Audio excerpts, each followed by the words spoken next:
Teacher ரொம்ப busy போல. என்ன பண்றது? இயர் 1 எக்ஸாம் பேப்பர்ஸ்லாம் மார்க் பண்ணி கிளாஸ் பிடிக்கணுமே. HM வேற நேம் லிஸ்ட்லாம் இன்னைக்கு கேட்டார். அப்படியா? இந்த இயர் 1 இயர் பிள்ளைங்க எப்படி? அது ஏன் கேக்குறீங்க? பாதி பேத்துக்கு மேல தமிழே வரல. தமிழை இங்கிலீஷை சொல்லி கொடுக்க வேண்டிய கொடுமை வரும்னு நினைக்கிறேன்.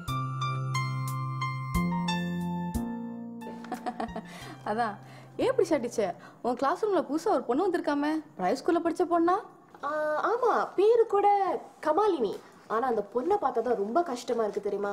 அந்த பொண்ணோட அம்மாவை அவங்க அப்பாவே கொன்னுட்டாராம். டீச்சர், அம்மா பேருக்கு காசு கட்ட சொன்னாங்க. நான் தான் அப்புறமேல கிளாஸ்க்கு வருவேனே. உன்னையார் இப்பயே வர சொன்னது? இல்ல டீச்சர், காசு காண போயிடும். சரி, அப்புறமேல மறக்காம ரிசீட் வாங்கிக்கணும். ஓகே ஓகே, போயிட்டு வா. அப்புறம் என்னாச்சு டீச்சர்? எதை பத்தி கேக்குறீங்க? ஓ, கமாலினியா? ஆமா. சரி, அவங்க அப்பா அவங்க அம்மாவை கொண்டுட்டதா சொன்னீங்க. ஆமா, அவங்க அப்பாவை கைது பண்ணிட்டாங்களாம். இப்ப அந்த பொண்ணு அவங்க மாமா வீட்டுல வளருது போல இருக்கு. ஓ அப்படியா? உங்களுக்கு எப்படி டீச்சர் தெரியும்? அந்த பிள்ளை சொல்லிச்சா? இல்ல, நம்ம புஷ்பா டீச்சர் தான் சொன்னாங்க. அந்த பொண்ணு எங்க வாயை திறந்தா ஒரு வார்த்தையும் வெளி வராது. ஆனா அமிர்தா டீச்சர், அந்த பொண்ணோட அக்கா உங்க கிளாஸ்ல தானே படிக்கிறா? யாரு? ஸ்ரீநிதியை சொல்றீங்களா? அந்த பொண்ணும் அமைதியா தான் இருக்கு. நான் HM கிட்ட பேசி அவங்களுக்கு கவுன்சிலிங் கொடுக்க சொல்லவா? கேட்டு பாருங்க டீச்சர், அதுவும் நல்ல ஐடியாவா தான் இருக்கு.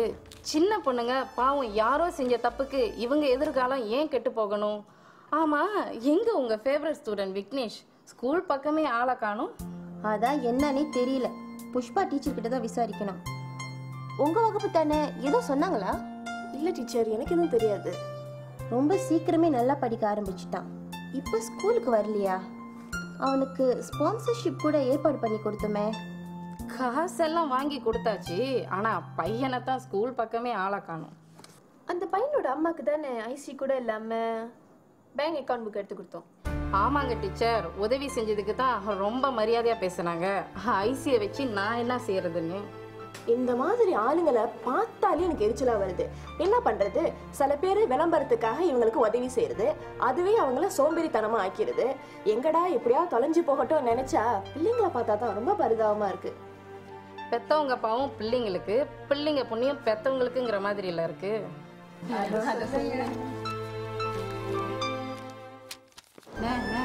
இன்னைக்கு பால் மாவு வாங்கணும், கொஞ்சம் உதவி செய்யுங்க. சார் சார் சார், காசை மட்டும் கொடுக்காதீங்க, காசை மட்டும் கொடுக்காதீங்க. இவங்களுக்கு இதே ஒரு வேலையா போச்சு. யோ, உனக்கு என்னையா கேட்டேன்? கொடுக்குறவரையே கெடுத்துட்டு வேலையை பாப்பியா? நீ என்ன கொடுக்க மாட்டியா? வச்சுக்க. வந்துட்டான். நீ என்ன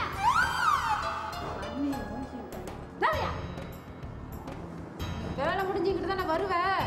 இரு இரு, தொப்பியும் மூஞ்சியும்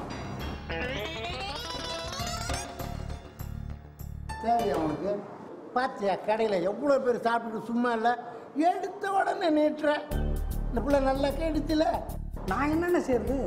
பிள்ளைய பார்த்த பாவமாக இருந்துச்சு, அதனால தான். எனக்கு கூட தான் மனசு கஷ்டமாக இருந்துச்சு. நம்ம பணம் ஏதாவது கொடுத்தா அது பிள்ளைக்கு பால் தின்னு வாங்கி கொடுக்குதோ வேறு ஏதாவது வாங்கி சாப்பிட்டு தெரியுதோ யாருக்கு பார்த்துருக்கோம். அதான் சார், இந்த பொம்பளை பல வருஷமா இப்படி தான் தெரிஞ்சுக்கிட்டு இருக்குது. நான் இங்கே வேலைக்கு வந்த புதுசில் நிறம் மாச கர்ப்பிணி. நான் ஏன் இப்படின்னு கேட்டேன். அதுக்கு என்ன தெரியுமா சொல்லிச்சு? என் புருஷன் என்னை விட்டுட்டு ஓடிட்டான்னுச்சு. அடாடாடன்னு நான் நம்பிட்டேன், இது உண்மைன்னு நம்பிட்டேன். அப்புறம் குழந்தை பிறந்து இந்த ஏரியாவிலேயே அந்த ஆளை காணோம். கொஞ்சம் நாள் கழிச்சு சடார்னு வந்து நிற்குது, மாசமா வந்து நிற்குது. நான் ஜேம் ஆயிட்டேன்.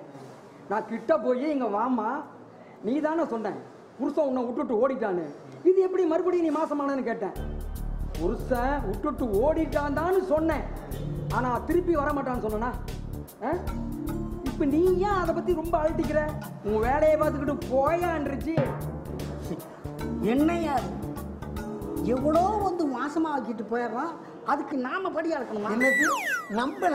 நான் படி அளக்கணுமான்னு கேட்டேன். இது எப்படி இருக்கு தெரியுமா? நாம கஷ்டப்பட்டு உழைச்சி ஒரு சோம்பேறிக்கு ஊட்டி ஊட்டி வளர்க்குற மாதிரி இருக்கு. 1 2 இல்லை, இது போல் நிறைய இப்படி தான் நடக்குது. அதில் பாதி நம்ம சமுதாயத்துக்கு பேரையே கெடுத்துக்கிட்டு இருக்குங்க. நம்ம பாவப்பட்டு 1 வழி 2 வழி கொடுத்தோமா இதுக்கு 100 200 கிடைக்குதுன்னு நினப்பு. இன்னும் அவ்வளோவா கிடைக்குது? என்னது அவ்வளவு கிடைக்குதா? நீ என்ன அவங்களாம் பிச்சைக்காரன் நினைச்சுக்கிட்டியா?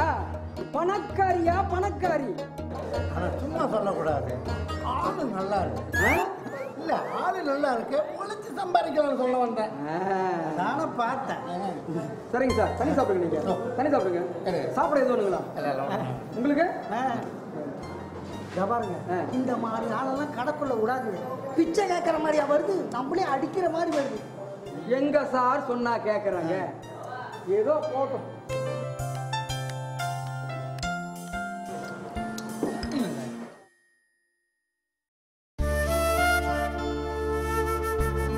மனுஷன் உனக்கு ஒரு விஷயம் தெரியுமா?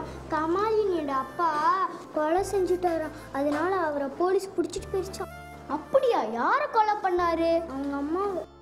அவங்க அம்மா இறந்து போயிட்டாங்களா?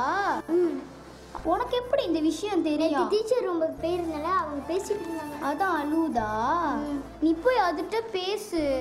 என்ன பேசுறது? அவங்க அப்பா பத்தி கேளு. சரி.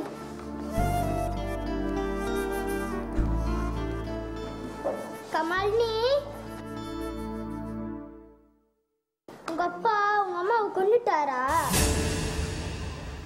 உங்க அப்பாவை போலீஸ் பிடிச்சிட்டு போயிடுச்சா? உங்க அப்பா அவளை கட்டுவரா? சொல்லு கமாலினி.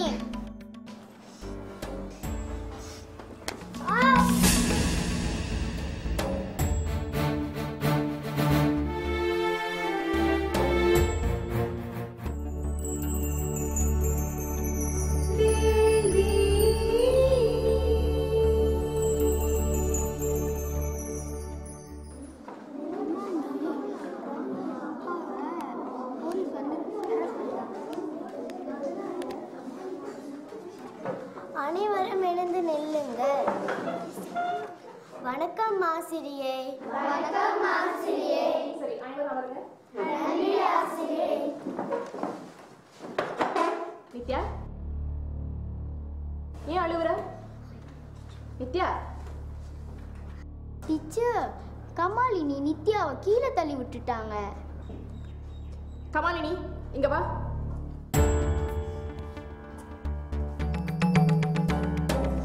நித்யாவை கீழே தள்ளி விட்டியா? அழுவாம நான் கேட்டதுக்கு மட்டும் பதில் சொல்லு. கீழே தள்ளி விட்டியா? She asked me whether my dad has murdered my mom and arrested by police. Nithya, நீ அந்த மாதிரி கமாலினி சொன்னியா? உனக்கு யார் சொன்னது? டீச்சர்ஸ் ரூம்ல பேசுனதா நித்யா என்கிட்ட சொன்னா.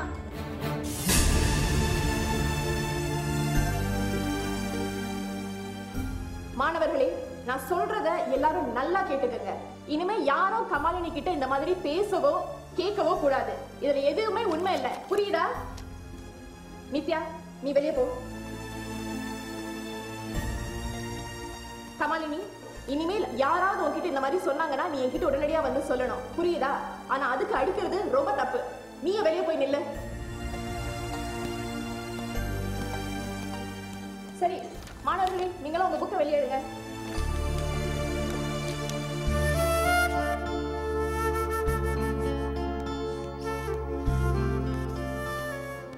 மாணவர்களே, இன்னைக்கு பண்புகள்ல நாம முதலாவதா அன்பு காட்டுதல், அதன் பிறகு இரண்டாவதா மரியாதை கொடுத்தல். இந்த ரெண்டு பண்புகளையும் பார்க்க போறோம்.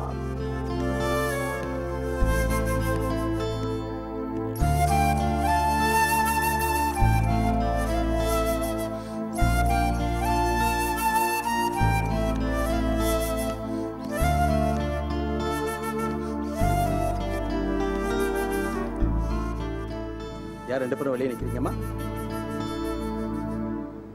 டீச்சர் தான் நிக்க வச்சாங்க. டீச்சர், சரி, நீங்க வந்து எழுதிக்கங்க. சொல்லுங்க சார். ஏன் இவங்க ரெண்டு பேரும் வெளியே நிக்கிறாங்க? அது நித்யா கமாலினி கிட்ட போய் உங்க அப்பா தான் உங்க அம்மாவை கொலை பண்ணாரா, அவர் கெட்டவரா, அப்படி இப்படி நின்மோ கேட்டிருக்கா போல இருக்கு. ஆத்திரப்பட்டு கமாலினி நித்யாவை அடிச்சிட்டா சார். அதான் தண்டனையா வெளியே நிக்க வச்சிருக்கேன்.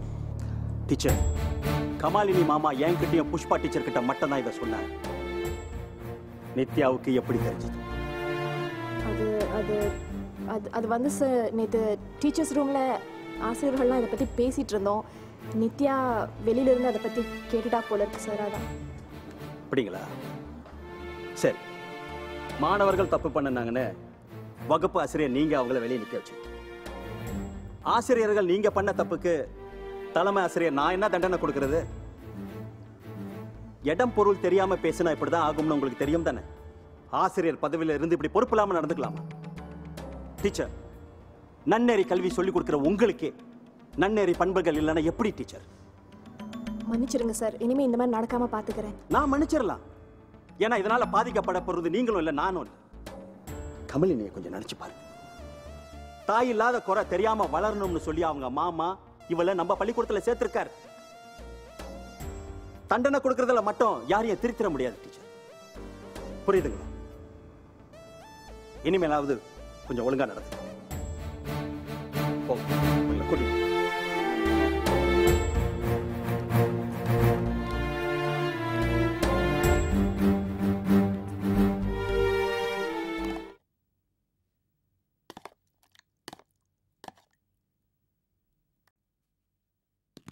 டேய், என்னடா அவன் பொம்பளை புள்ள மாதிரி தப்பவெல்ல போட்டு சாப்பாடை சாப்பிட்றான்? டேய், படிச்சா மட்டும் போதுமாடா, கொஞ்சமாச்சும் எங்களை மாதிரி ஸ்டைலாகவும் அழகா இருக்கும் கத்துக்கோடா. மானத்தை வாங்குறான்டா. டேய், கென்டீன் சாப்பாடோட நீ சாப்பாடு நல்லா தான்டா இருக்கு. ஆமா, விடு.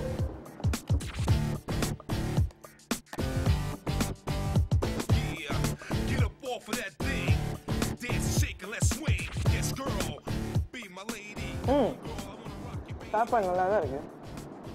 நீ என்ன செய்யற? இனிமே எங்களுக்கும் சேர்த்து சாப்பாடு எடுத்துட்டு வர.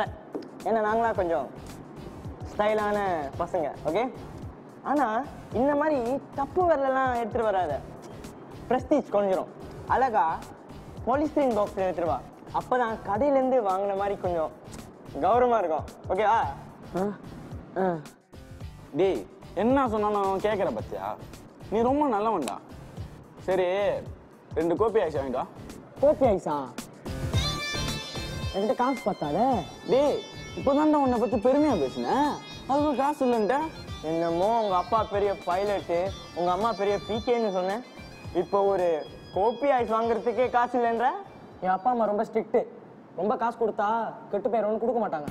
என்னது, காசு கொடுத்தா கெட்டு போயிடுவாங்களா? டேய், எங்க வீட்லயும் தான் காசு கொடுக்க மாட்டாங்க. நாங்க என்ன ஃப்ரிட்ஜில் இருந்து எடுத்து வச்ச மாதிரி ஃப்ரெஷ்ஷாவா இருக்கும்? டேய், கெட்டு போறதுக்கு நிறைய வழி இருக்கு, அதை நான் உனக்கு அப்புறமா சொல்லி தரேன். ஆனா நல்லா வாழ்றதுக்கு ஒரே வழிதான் இருக்கு. என்னடா அது? நம்ம கூட சேராம இருக்குது. டேய் வைபவ், காசை மிச்சப்படுத்துறதுக்கு அம்மா அப்பா நிறைய காரணம் சொல்லுவாங்க. அதெல்லாம் நீ நம்பாது. அவங்க கொடுக்கலனாலும் நீ போய் எடு. அதுல எந்த தப்பு இல்லவா? வீட்டுல ஷில்லிங் காசுலாம் இருக்கும் பாரு, அதுல நீ கைய வை, யாருனாலையும் கண்டுபிடிக்க முடியாது. புரிஞ்சுதா? சரி. டேய், என்ன அழகா தலை ஆட்டுறான் பாரு, இவன் செல்லம்டா. டேய், கொஞ்சம் ஓவரா தான் போற. பத்திரம் போது. டேய், எப்படிடா? சூப்பர்டா. என்ன அவங்க 2 பேரு, நம்ம 3 பேரு, எப்படிடா? அதுக்கு என்னடா செய்ய சொல்ற? எனக்கு சுதா போதும். உங்களுக்கு டேலண்ட் இருந்துச்சுன்னா நீங்க போய் தேடிக்கோங்கப்பா. டேய், என்னமோ சுதா உனக்கு ஓகே சொன்ன மாதிரி தான் பேசுற. அவ அப்படிதான்டா, ரொம்ப வெட்கப்படுவா. அவ என்ன பார்த்தத நீ பார்க்கல? டேய், அவளுக்கு 1.5 கண்ணுடா, நான் தான் நாங்க பார்த்தோமே. உங்களுக்கு ஏன்டா இந்த வைத்தறிச்சல்? எனக்கு என்னடா, அவன பெரிய உலக அழகியா? டேய் இருடா, குழந்தை பயப்படுதுல, கொஞ்சம் கொஞ்சமா தான் ஆரம்பிக்கணும். ஒரேடியே ஆரம்பிச்சா ஓடிட போறான். அதுவும் சரிதான். சரி, நீ சாப்பிடல? கொடுத்தா நல்லா தான் இருக்கும். பரவாயில்ல, கேன்டீன்ல விற்கிறாங்க, நீ போய் வாங்க.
பிரியா பிரியா மா என்னத்த பார்த்துக்கிட்டு இருக்க? மாப்பிள்ளைதா. யாரோட மாப்பிள்ளை? வேற யாரோட? என்னோட மாப்பிள்ளை தான். அட என்கிட்ட சொல்லவே இல்லை. மா நான் இன்னும் மாப்பிள்ளை கிட்டயே சொல்லல. என்னடி வளர்ற? சரி, அடுத்த வாரம் அவர் வந்ததும் முதல்ல அவர்கிட்ட சொல்லிட்டு அப்புறமா உங்ககிட்ட சொல்றேன். ஓகேயா? என்னமோ சொல்ற, எனக்கு ஒன்றும் புரியல. நீ வா, நான் ஐயர்கிட்ட கூட்டிக்கிட்டு போய் மந்திரிச்சு கயிறு கட்ட சொல்றேன். எதுக்கு? இப்படி என்னென்னமோ பேசி வளராம இருக்கிறதுக்கு தான். ஆமா, ஏற்கனவே ஜோசியர்கிட்ட பொருத்தம் பார்த்து வர மாப்பிள்ளையெல்லாம் விரட்டிட்டீங்க. இப்ப ஐயர்கிட்ட கயிறு கட்டுறேன்னு கூட்டிட்டு போய் இந்த மாப்பிள்ளையும் விரட்டிடுங்க போல. ஆமா ஆமா, உனக்கு கல்யாணம் நடக்காம நான் தான் தடுக்கிறேன். எனக்கு ஆசை பாரு. எது எப்படியோ, எப்பவும் உங்களை கூட கூட்டிட்டு போறனால தான் எனக்கு இது வரைக்கும் கல்யாணமே நடக்கலன்னு நினைக்கிறேன். இனிமே நான் தனியா தான் போறேன். போவேன், நீ போவ. 2 காலையும் உடைச்சி அடுப்புல வச்சிருவேன். கையும் காலும் நல்லா இருக்கிறவங்களுக்கே இந்த காலத்துல நல்ல மாப்பிள்ளை கிடைக்க மாட்டேது. இதுல 2 காலும் இல்லைன்னா சுத்தம். எதுக்குடி புலம்புற? வந்த மாப்பிள்ளை எல்லாம் நீ தானே வேணான்னு சொன்ன. பாக்குறதுக்கு ஏதோ சுமாரா இருந்த மாப்பிள்ளைய கூட நீங்களும் அந்த ஜோசியரும் ஜாதகம் சரியில்லைன்னு சொல்லி வெட்டி அடிச்சிட்டீங்க. இப்ப முடிக்கும் முகத்துக்கும் வித்தியாசம் தெரியாத மாப்பிள்ளைய கொண்டாந்து கல்யாணம் பண்ணிக்க சொன்னா நான் காலில் விழுந்து கல்யாணம் பண்ணிக்கணுமா? இப்ப அழகா முக்கியம். சரி, உங்க வழிக்கே வர அழகு முக்கியம் இல்லதான். அப்ப நான் என்ன பண்றேன், என் முகத்துக்கு கருப்பு சாட்டை அடிச்சு அந்த மாப்பிள்ளைக்கு என்னோட போட்டோ அனுப்பி வைக்கிறேன். அவருக்கு ஓகேனா எனக்கு ஓகே தான். இந்த வாயாடி தரத்துக்கு தாண்டி நின்று இப்படியே இருக்கேன். மா, வீணா என்ன வம்புக்கு இழுக்காதீங்க, பேசாம வாங்க.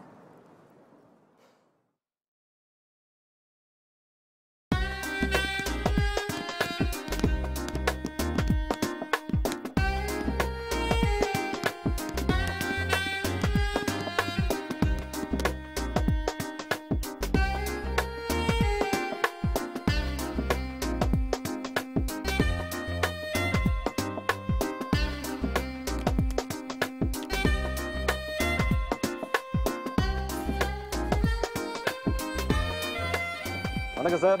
வணக்கம் கைலாஷ். ஏன் நேரமாச்சு? கோயில் போயிட்டு வந்தேன். அப்படியா? என்ன விசேஷம்? எனக்கு நீ பிறந்த நாள் சார். என்னோட வாழ்த்துக்கள். நன்றி சார். இதை சேஞ்ச் பண்ணிட்டு வந்துடுறேன். போயிட்டு வாங்க.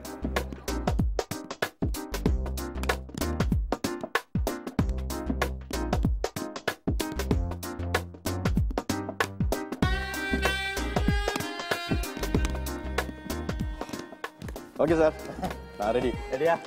ஓகே கைலாஷ், நம்ம 2 பேரும் பாரு. அப்படியா? ஜாயின்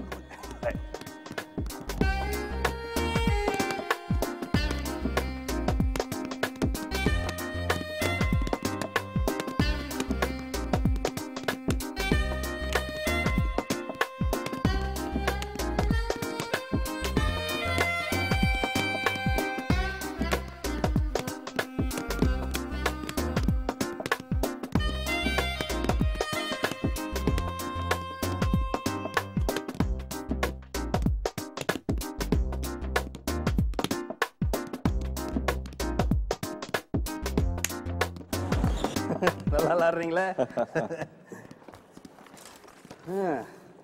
கேம் நல்லா இருந்துச்சு. ஓ எஸ் கைலாஷ், முதல்ல நம்ம ரொம்ப பிஸியாக இருந்துட்டோம். நான் இவங்களை அறிமுகப்படுத்தலை, இப்போ படுத்திடுறேன். இவர் ஸ்ரீராம், என் ஸ்கூலில் டிசிப்ளின் டீச்சராக இருக்காரு. அது மட்டும் இல்லை, என்னோட முன்னாள் மாணவர். இவர் கோகுலன், சர் ஆண்ட்ரி ஸ்கூலில் டிசிப்ளின் டீச்சராக இருக்காரு. இவர் கைலாஷ், பெட்ரோலியம் பைப்லைன் கான்ட்ராக்ட் செஞ்சுக்கிட்டு இருக்காரு.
ஆ